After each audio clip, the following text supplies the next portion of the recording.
Estoy en Tribeca, en Nueva York, en Lower Manhattan, y voy a contar la historia del primer negocio que hice en mi vida, que lo hice mientras estaba en la universidad. Entonces yo estaba estudiando y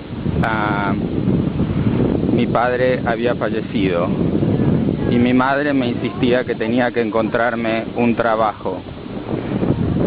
Pero yo iba a buscar trabajo y me hacía preguntas como: ¿y usted cómo se ve de aquí a 5 años?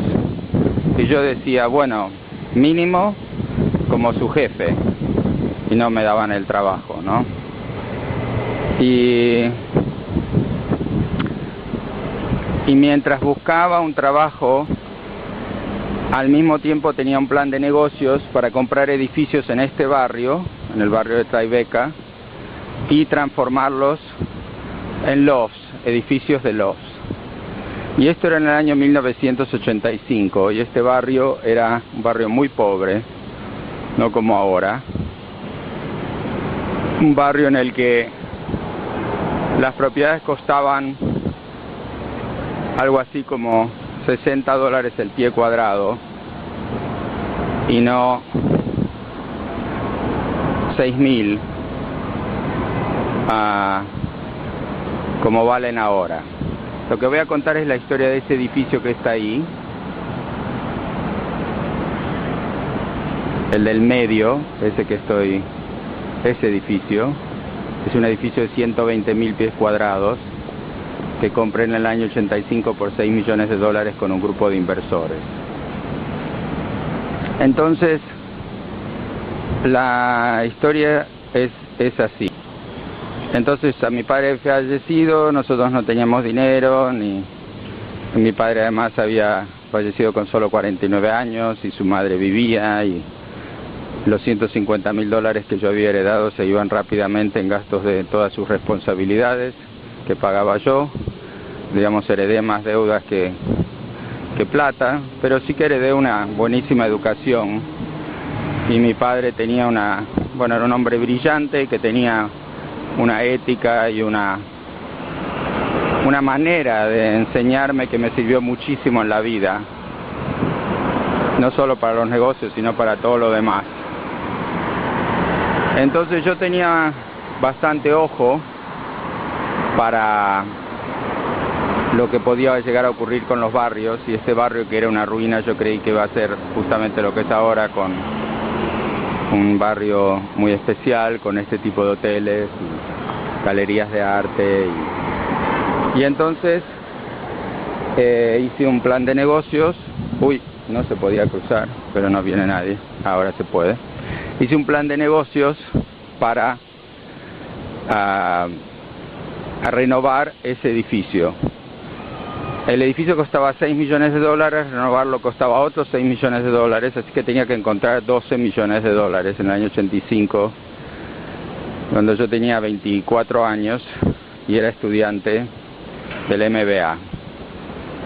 Y hice mi plan de negocios y salí a buscar inversores, y al mismo tiempo salí a buscar un equipo gestor para hacer esta obra, porque aunque yo ya había hecho otras obras y ya trabajaba en esto desde que tenía 20 años, esta era una obra muy grande y yo no creía que me iban a poder dejar, me iban a dar el dinero a mí. Y entonces encontré a Leonard Kahn, que era el gestor de la cartera inmobiliaria de la ciudad de New York. Trabajaba para el gobierno y ganaba un sueldo del gobierno, que es un sueldo bajo. Nunca entendí por qué en España la gente quiere trabajar para el gobierno, pero bueno, ese es otro tema. Aquí la gente lo ve trabajar para el gobierno como una cosa que hace de donación pública por unos años. En España la gente trabaja para el gobierno quizás porque se puede ir temprano y nunca los pueden echar, y porque la seguridad les importa más que la satisfacción profesional, aunque supongo que habrá algunos trabajos para el gobierno que serán buenos.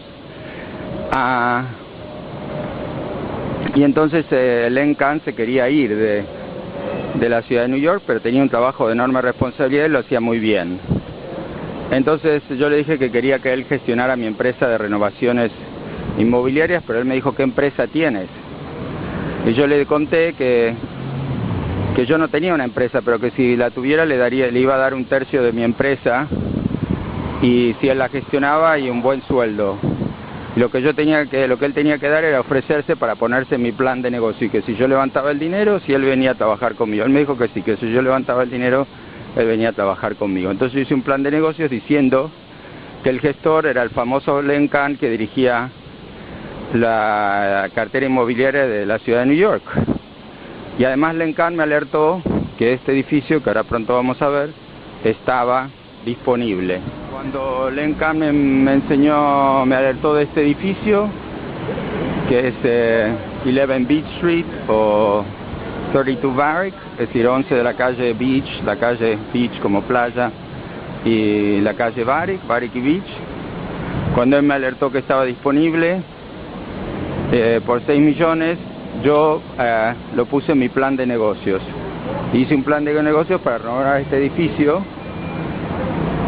que no teníamos, no éramos dueños de este edificio, pero yo dije que si me daban el dinero, si me daban $600,000, yo podía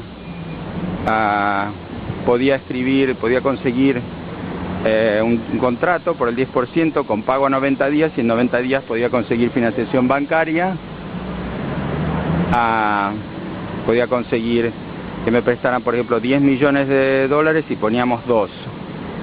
Entonces yo hice un plan en el que había que poner $600,000 y después había que poner 1.400.000 más, y el banco nos iba a prestar 10 millones. Claro, pero todo esto era muy hipotético porque no tenía edificio, no teníamos préstamos, no teníamos empleados, no teníamos nada. Pero bueno, así se empieza en la vida, con nada. Y entonces fui a ver inversores, y vi un montón de inversores que me dijeron que no, que yo era muy joven, que esto, bueno, que no. Y después de tanta gente que me decía que no, y que me decía que no, y que me decía que no, conseguí a una familia que me dijo que sí. Y este señor, que ya falleció, que a todo esto era amigo de mi padre le había hecho unos trabajos muy interesantes, y él estaba muy afligido que mi padre había fallecido, así que en cierto sentido esto vino un poco por el lado de mi padre, aunque no porque alguien sea amigo de tu padre te va a dar $2 millones. Estoy hablando de $2 millones de esa época. La inflación no fue tanto, pero la inflación inmobiliaria sí fue eso. Entonces fui a ver a este señor Madanes en Texas. Era el gran momento en el que me iba a dar los $600,000 para dejar la seña por este edificio. Y resulta que lo voy a ver a Houston, donde él estaba por una razón de negocios, y me olvido mi billetera. Entonces llego a Houston, voy a ir a buscar los $600,000 y a negociar mi acuerdo con él, y no tenía ni plata para tomarme un taxi del aeropuerto al hotel donde él estaba. Me acuerdo que tomé un ómnibus, un autobús, un colectivo, y me fui terminé llegando a pie, caminando hasta donde él estaba, sudando, porque en New York hacía frío y allí hacía mucho calor. A todo esto, esa es la oficina, ese es el despacho de bomberos de Ghostbusters, de la película Ghostbusters. Who you gonna call? Ghostbusters, esa. Y entonces llegué todo sudado, fui al baño, me lavé un poco y fui a verlo a Manuel Madanes, que era un señor fantástico. Negociamos el acuerdo de societario, me dio el cheque por los $600,000, pero me dio vergüenza decirle, ¿por qué no me das $600,000 y 20 más para tomarme el taxi? Entonces me fui con los $600,000 caminando por la autopista a tomarme el autobús de vuelta con los únicos $5 que tenía en el bolsillo. Volví y pedimos el contrato, conseguimos el contrato para comprar este edificio.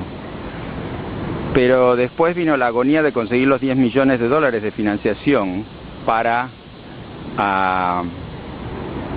del banco, cosa que fue terrible, porque lo conseguimos un día antes de perder los $600,000, porque nadie nos quería dar la financiación, un poco por mi situación de tener 24 años y ser el dueño, uno de los dueños o el empresario de esto. Pero gracias a Len Kahn lo conseguimos. Y me acuerdo que fue el día que cumplí 25 años, que terminé mi MBA y tenía 12 millones de dólares financiados en el año 85 y tenía este edificio. Después hicimos este edificio, lo arreglamos como está ahora. Después lamentablemente no pudimos comprar el terreno que está en el medio y nos construyeron otro edificio en el medio ahí. Pero igual este edificio es, como digo, de 120.000 pies cuadrados. Y ahora lo tenemos alquilado a muchas empresas hasta el año 2013, y el año 2013 lo vamos a convertir a un condominio residencial, como es el edificio de la esquina y el edificio que está al lado ahí. El edificio que compramos por 6 millones de dólares ahora parece que vale unos 60 millones de dólares. La mayoría de la ganancia se la llevan los inversores, pero una parte importante también la tengo yo y Lencan. Y mientras tanto, este fue un negocio en el que puse $25.000 míos en el año 85 y me viene dando unos $30.000 por mes de alquiler, un poco más, desde el año 85. Muy rentable. Y bueno, cada vez que lo miro me acuerdo de ese chico de 25 años lleno de ilusión, que se iba a Houston y se olvidaba la plata. Y esa es la historia del primer negocio grande.